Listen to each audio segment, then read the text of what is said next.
Morning. All prophecy. 25 September 2018. Prophet give a prophecy in Africa. I see economic challenge, shortage of food, and deficiency of crops. Has the world ignored South Sudan? The country is facing extreme hunger, and aid agencies are warning of dire consequences if violence carries on. So what can be done to save Africa's youngest country? This is Inside Story.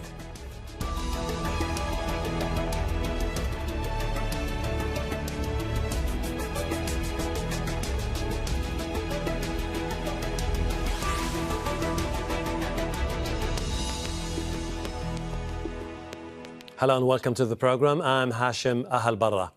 Humanitarian groups are warning 60% of South Sudan's population will face catastrophic famine by the middle of next year.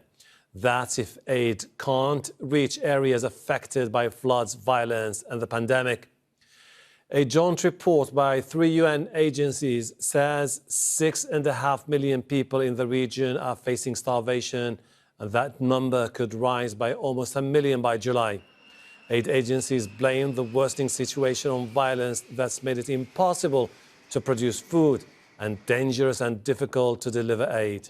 Last month, the UN released $7 million in emergency funding to try to avert famine.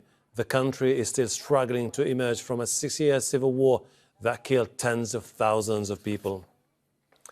We'll bring in our guests shortly, but first, let's take a look at the history of Africa's youngest country.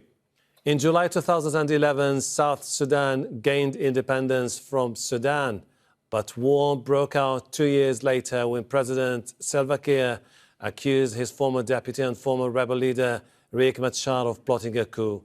The fighting killed about 400,000 people and displaced millions.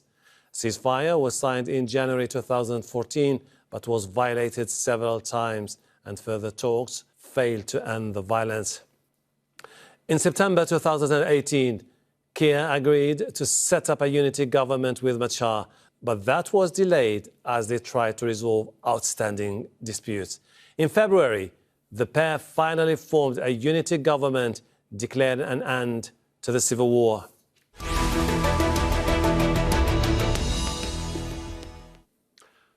Joining me now are our guests in Juba.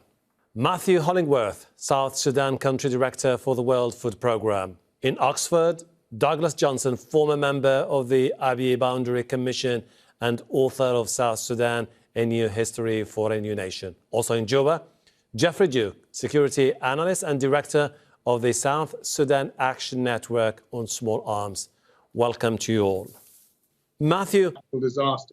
When you add to that this year's economic collapse, which is also largely due to COVID-19, the impact of that, but also diminishing oil reserves or oil resources, and you've got a recipe for a food security disaster in South Sudan.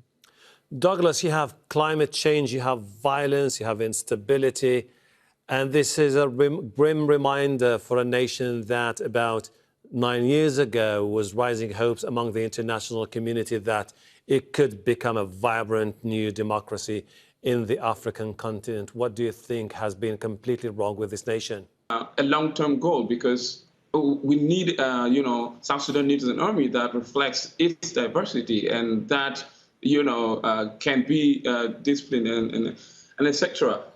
But the problem here is that the parties tend to use, the issue of, graduating the necessary unified force as a prerequisite for progress in implementation of the peace agreement.